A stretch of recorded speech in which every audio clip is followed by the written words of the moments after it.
Hello and welcome to AXSChat. We're delighted to welcome Clare Kennelly from Inclusive Cork today. Clare, great to have you with us. Can you tell us a little bit about yourself and what you're doing with Inclusive Cork? Hi Neil, thanks a million for having me on. I'm really delighted actually to be a part of this. So a little bit about myself and Inclusive Cork. I was a teacher. I trained as a teacher and I was teaching for 26 years. I am also vision impaired. And in the last 18 years, I was in the kind of further education sector, the vocational sector. And what I noticed was that my students with disabilities, even though they were succeeding very well in education, when it came to the time for work experience or getting jobs, they weren't getting them. So I saw a gap in the market. I think there is a whole talent pool, a group of people who are not getting employment simply because they have a disability. And because I have a disability and I had a very successful career, I felt that it was time to make a move and do something in this space around disability business inclusion. And I suppose my focus is on disability employment. So that's what Inclusive Cork is about. Excellent. And I was actually in a discussion just today. Not only is there a disability employment gap, and this is something I talk about quite a lot. I mean, in the UK, it's 31%. Canada, something similar. I don't know what it is in Ireland, but you know that's a significant number. But there's also a disability pay gap as well, and so these are things that we all collectively need to address. So do you happen to know what the figures for Ireland are in terms of the sort of disability employment gap? Well, it's pretty appalling, just like you said there. It's probably around the 30% as well, but it varies depending on what the disability is. Yeah. So obviously there are many hidden disabilities that are employed and that people aren't disclosing about. So do we ever really know the true figures? Because when it comes to disability, I know in Ireland, and I know speaking for myself, I didn't disclose, Neil. Like I was identified with my vision impairment when I was 19. I dropped out of college. I eventually went back to college and finished my degree and I became a teacher. But during all that time, I never disclosed that I had a degenerative eye condition. Now, the condition I have is called Stargardt's. It's a very unusual, it's a very rare condition. And it starts when you're young and it slowly deteriorates over time. So now I'm in my 50s, so obviously I'm, very vision impaired. But in my 20s, I decided not to tell because it was back in the 80s, early 90s, and I really felt there was a stigma around disability. And I'll be honest, I went into interviews, I never put it on my CV, I never said it at interview. I was in my last job, I'd say about 10 years before I disclosed that I was vision impaired. So, and I think Dr. Caroline Casey has talked about this as well, about this kind of hiding your disability or masking it. But, maybe we adapt to the society that we're in. And I think self-identity is a huge part of disability. And when you identify with something, or when you're diagnosed with something, maybe you don't want it, or you don't want what is put on you by society. So it takes a long time to deal with that and work around it. But when I eventually disclosed, it made work a lot easier. And when you disclose, you get the supports. And I suppose what I want to let especially young people know who are starting out on their careers, be yourself, bring your full self to your job and get your supports. Because it's the only way that you can move forward. And, not disclosing has a massive impact on your mental health as well. Not being able to be your true self. I totally agree. I was in denial for a long time. I had people telling me I should get diagnosis for dyslexia. I ignored them. I assumed that because I had done reasonably well in education, that I could not possibly be dyslexic, and that was quite tough, actually, because then I was failing in things, and I didn't know and understand why I was failing at stuff. So I totally agree with you that it's really important to come to terms with it and come out about it. Yes, it's a big thing. You know, it's an emotional burden, not, you know, holding that inside. So for sure, I mean, I shed a few tears when I got diagnosed. But am I happier about myself now, having been diagnosed? Yes. That's why I'm seeking diagnosis for the other thing that people keep telling me that I am. So, because actually, diagnosis is a positive thing, because it allows you to come to terms with who you are and become comfortable with who you are, and that allows you to live more fully. And also get the help, like you talked about, because, you know, the difference between my experience in education prior to diagnosis and post-diagnosis was huge. Yeah, I was so much more being capable to produce written work given assistive technology than I was handwriting stuff previously. So.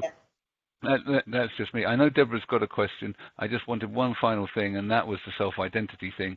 As someone that is leading initiatives for a multinational organization, we have completely different metrics in all of our countries because of all of the different legislation and everything else. So the only thing we can really do is encourage people to self-identify, and it's through the work of organizations like yours that helps create more of an atmosphere where people feel comfortable to do it, because that's a huge thing. Yeah, and that's why I suppose for me, because I worked with young people for so long, like the majority of students that I was working with were probably between the ages of 18 and 25. I mean, there would have been older students as well, but that would have been the main cohort. And, you know, as we're only on this planet once, you know, and our life is for a certain amount of time. And when I just look back on my own journey, and maybe I put obstacles in my own way, so I really want to empower young people and say, just be yourself. There's a place for us all. There's a job for us all. And, you know, like, and they say, but I don't want my employer to know. And then you kind of think, you know what? Do you want to work for that employer anyway? I mean, if you can do the job and you're doing it without the supports, can you imagine what you can do with the supports? You'll be amazing, you know? So it's to empower young people to, be authentic. And because life is hard enough, with or without a disability. But that disability is just that extra layer that, you know, can make or break you sometimes of having a good or a bad day, you know? Yeah, and you know what's interesting about this topic is I also came out later in life with my disability. I figured out that I seemed to be a little different maybe than other people, and got diagnosed with ADHD much later. And now that I know it, and I remember telling Neil, Neil, I was diagnosed with ADHD. He's like, duh. I mean, how did you not know that, Debra? But, you know, sometimes you just don't know. But what's interesting, I think, is just from my own diagnosis is I see myself getting into certain situations, especially when it's really busy, which I'm really busy. And I now understand how my brain works and what I need to do to make sure that I don't tip over into making myself sick and blah, blah, blah. So, but at the same time, I think, so one thing I admire about what I'm seeing coming from the UK and, you know, Ireland and, you know, what I'm seeing happen is y'all are coming out and saying, I'm going to bring my best self to work. And this is who I am. And I'm proud of who I am. And I know it's, you know, it's still happening. But in the United States, people really are not doing that. They are not stepping up and saying, this is who I am, because there is a great fear that employers will discriminate against them. Whether they find out, and there is such a great fear. I remember talking to a gentleman that was very high up in the United States government, and he had been diagnosed. I forget what the diagnosis was, but it was a very serious diagnosis, and it was a degenerative, and so it was going to get worse. And I said, well, and so he told me, he disclosed to me that he had this, and I said, well, have you told anybody? He said, oh, no, and I won't, Deborah, I'm not telling anybody. And I said, but if they knew, he said, if they knew, they would think I wasn't capable. They would think, why don't you go ahead and retire? And he said, and they would look at me with pity and charity. And these are huge issues that, right now we're working with a group that wants to help U.S. companies with accommodations. And they came, and they're very successful in the U.K., but they came over to the United States. And nobody in these big companies they're working with will say, nobody needs an accommodation in the U.S. And they're not asking for anything. And I said, they're not going to because they're afraid to. Because our government doesn't do what your governments do and, diagnose, how you do the disability and disclose it. We can't disclose any of that in the United States. And so people are really, really, really afraid to be their true self. And I think that's such a sad situation. And it's very unfair to the young people. So we're going to learn from you guys. But go ahead, Claire. No, I think you've just highlighted something by that gentleman saying people will look at me with sympathy or tragedy. That does happen. And that is one thing that really bothered me when, I went directly to, we'll say, the principal in my school and said, I'm vision impaired. And he was great. He said, look, you can do your job, because I'd already proved I could. And, he said, just tell me what you need. And I was like, I need a large CCTV so that I can do my corrections. Because at this stage, 200 essays to correct, with handwriting, I'm like, I can't do this anymore with a magnifier. I needed assistive technology. That's why I disclosed to my employers. But when you tell colleagues and you do get that sympathy and tragedy and, oh, you poor thing, and oh, how, I hated it. Absolutely hated it. So I can understand completely why people don't disclose. And the other side of that, guys, is progressive pathways. I think when you have a disability and you're in an organisation, it's harder to progress because maybe you're not always given the opportunities or the challenging portfolios, etc., because they're kind of looking after you because, oh, who are you? So I think there's a big conversation to have around disclosure and then to be ensured that you still have the same opportunities as everyone else in the organisation.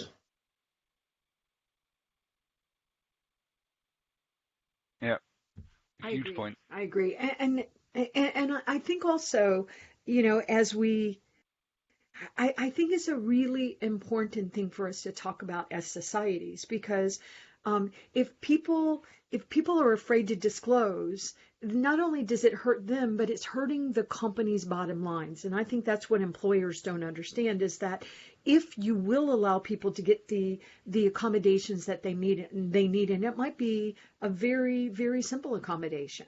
My ADHD makes me very hyperactive, and so I do better when I have a stand-up desk, and so, I have my own company, so I'm always standing, but it just helps, it almost helps my brain think better. And so I think if we don't figure this out as a society, what is going to continue to happen is that individuals are held back, but also employers need to understand their bottom line, productivity, creativity, innovation, all that is impacted too. So the employers should be motivated to encourage for you always to bring your best self to work. And so let me hand it to you, and then I know that Antonio has a question. I don't know if you wanted to comment on that, Claire. I think I've said what I had to say around, progressive pathways and that, but you can bring your authentic self, I suppose, and then it's about as well, what I tell people, I've done a lot of work recently with the National Council for the Blind of Ireland, we call it the NCBI, and what I say to them is, take ownership of your vision impairment, because what I know from vision impairment is my vision impairment is very different to retinitis pigmentosa, or very different to diabetic retinopathy, or very different to glaucoma. so even as a group, when I was in the room and we were all vision impaired or blind, I'm like, we are a very diverse group, you know, and what we can all do is very different. But to take ownership of it and to know what supports you need, to go in knowing the technologies that work for you, because don't expect your line manager to know it, because they will not, right? And not to expect to go into an organisation because disability is very complex. You know, it is complex. There is fear around it. There's a lot of myths and stereotypes around it. So you can't expect one HR manager or one line manager to know everything about you, because, you know, as they say, one person with a disability is one person with a disability. Everyone is different. We all have our unique experiences. So I think the other part of being empowered as a young person with a disability is knowing what you need. So when you walk into the job, you bring what you need with you, or you know exactly what supports are needed within there, and let them know, because they won't be able to tell you what you need. And then the other side of that, I was actually at a seminar yesterday in Dell EMC here in Cork. We've got some really good companies who are doing a lot of work around disability and neurodiversity. And, you know, we had a little discussion around supports and technologies, because what if somebody with a disability is working in an organisation and that organisation got them all the equipment? Now, even if they got the equipment with grants for the government, they got them the equipment. But hey, you're working there, you're really good, and you have an opportunity to work in another organisation. But it's much harder for a person with a disability to get up and leave and to continue on a progressive pathway in another, like to leave a job and start a new one, because they're like, who owns the technology? Now, I was assured yesterday that it's the person, it travels with the person, unless it's nailed down or concreted down into the organisation. You should be able to take your technology with you. And I think that's key for people to know. You're not stuck. You're not trapped. If Apple offer you a better deal, or VMware headhunt you, you can move. You're not stuck in one organisation. Yeah, that's a huge point. Antonio, I know you want to comment. So I was going in press into that, because I know, Claire, that you have been doing some workshops with some companies around Cork. So what I wanted to know is what type of reception you got from them, and what have you learned from those engagements? Okay, so what I'm offering is training. Okay, I do disability awareness training in companies, or what I like to call, Antonio, is disability confidence. So what I've learned from going into companies is that there is a lot of fear around disability, and especially around mental health. Because they can't see it, they can't measure it, and what they're afraid of is absenteeism.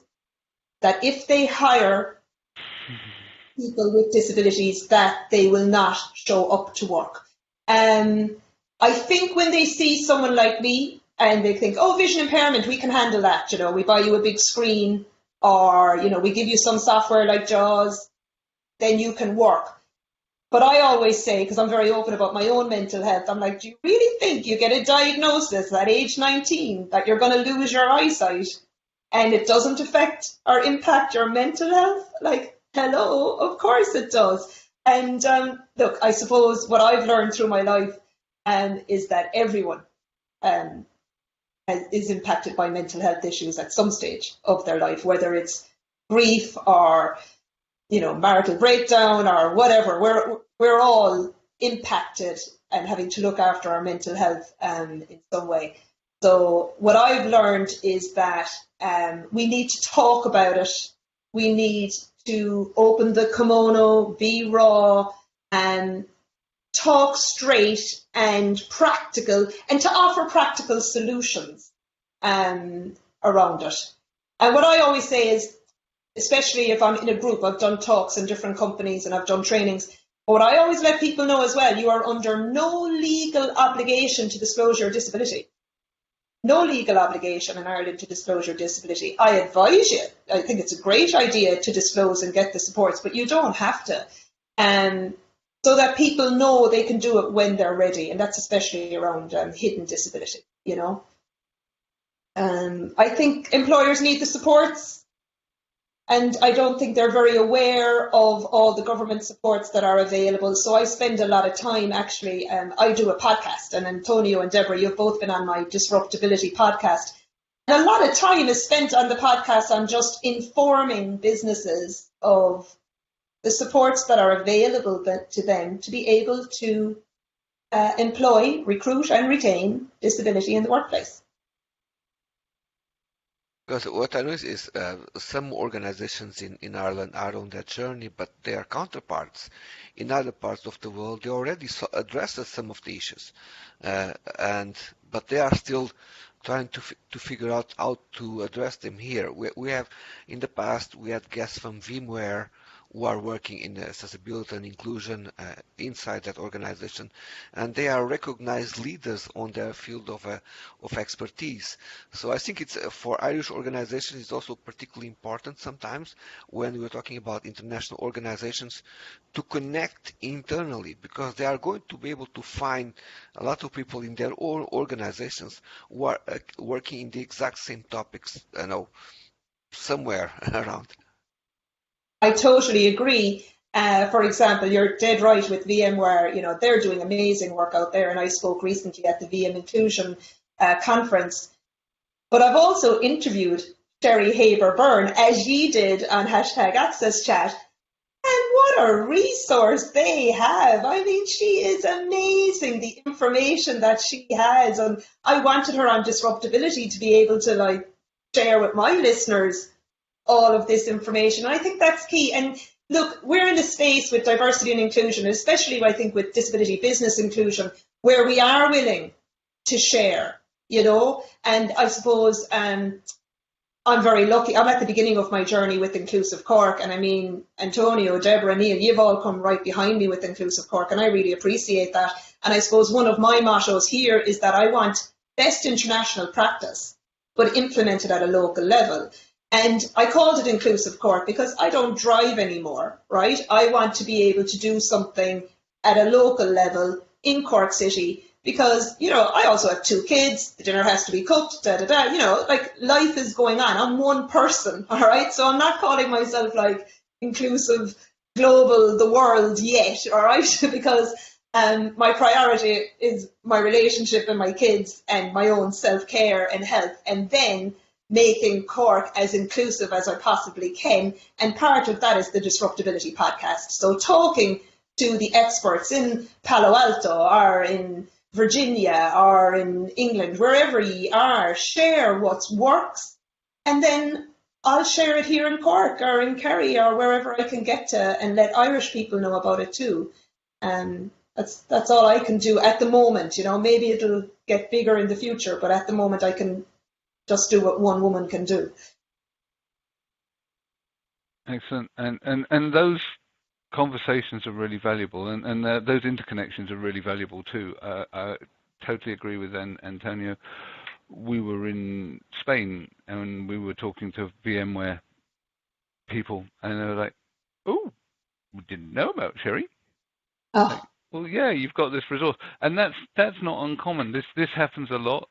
But it's not just around disability that this happens. Large organizations operate in silos. It's almost inevitable that that these large organizations are replicating initiatives or going their own way, because it's almost impossible to keep on top of everything that's going on when your organization's got tens of thousands of people in there. Sometimes it's actually easier for them to find out about this stuff from the outside. So that's why it's really important to have this sort of inside out and outside in approach. So that, yes, by all means, raise it up within your own organization. But sometimes it's like, you know what, I've got 53 different email newsletters from various different parts of my organization. Am I going to read them all? No.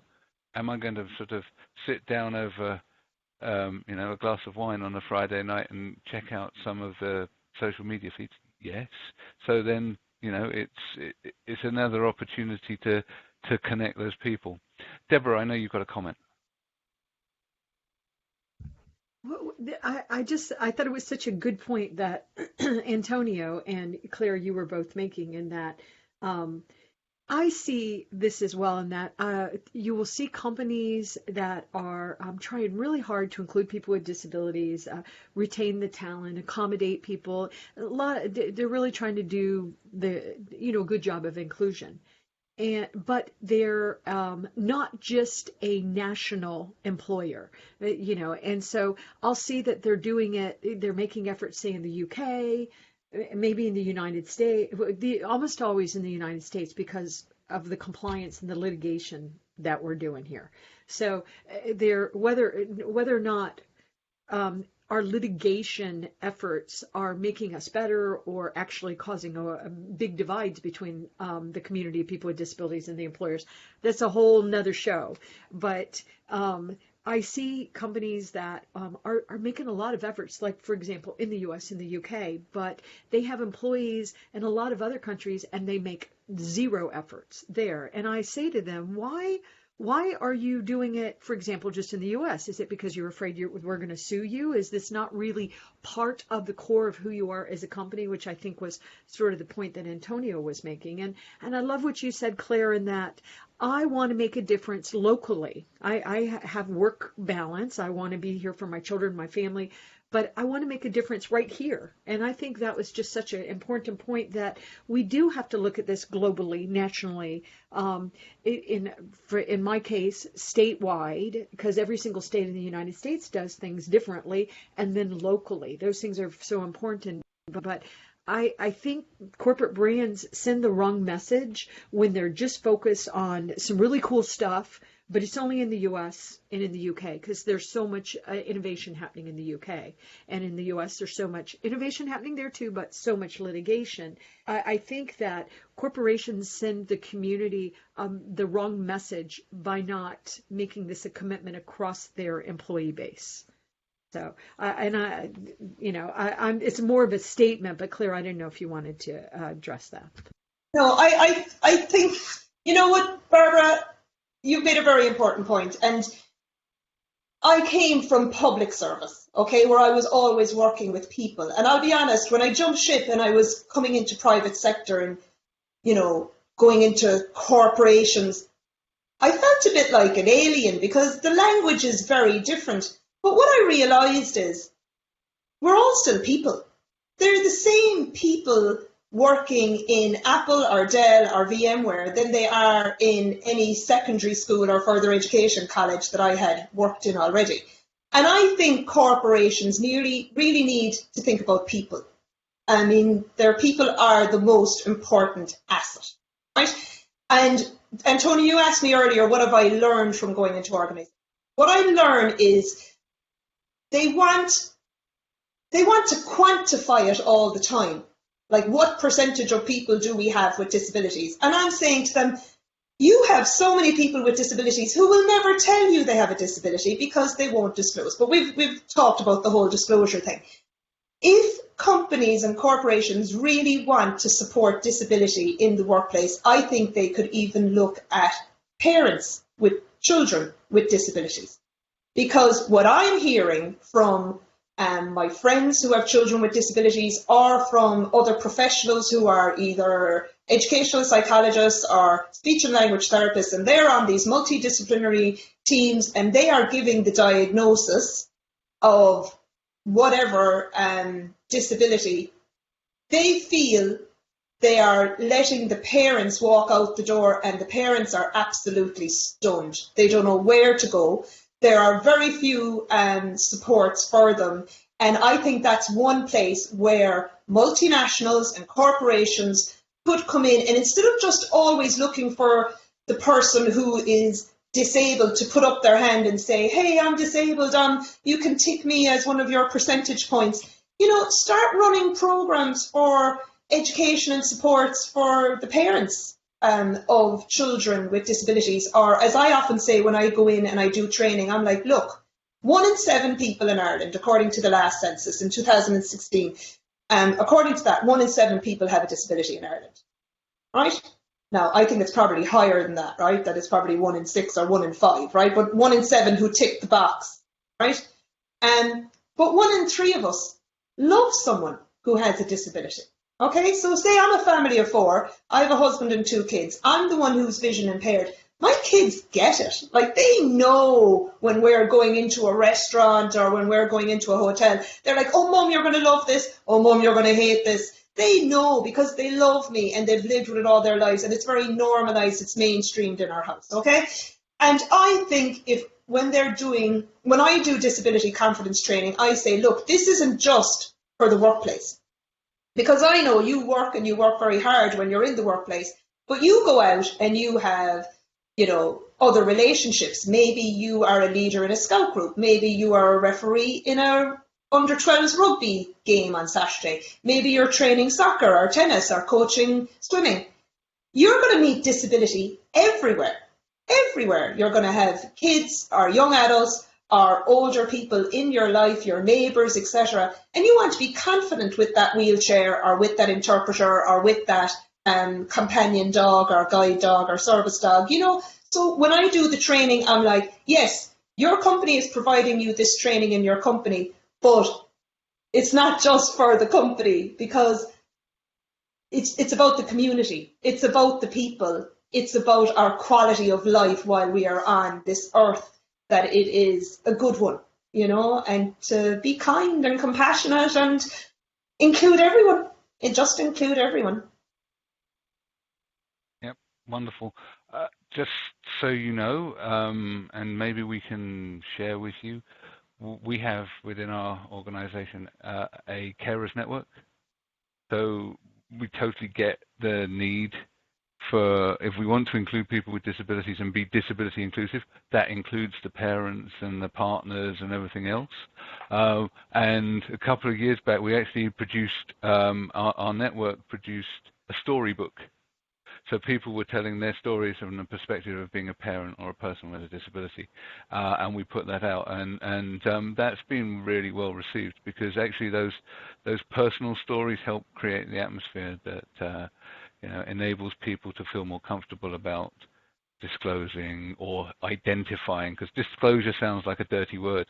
So it does. It sounds like I've got something bad to tell you. Yeah. So thank you so much for being our guest today, and also thank you to Microlink and Barclays and MyClearText for continuing to support us. We've been rolling for 5 years almost now, very close to that anniversary. It's almost time for me to grow another moustache to celebrate. So thank you very much, Claire. It's been a real pleasure. We look forward to you joining us on Twitter on Tuesday. Thank you so much, Neil and Debra and Antonio. I really appreciate all your support. Cheers. Thank you. Thank you.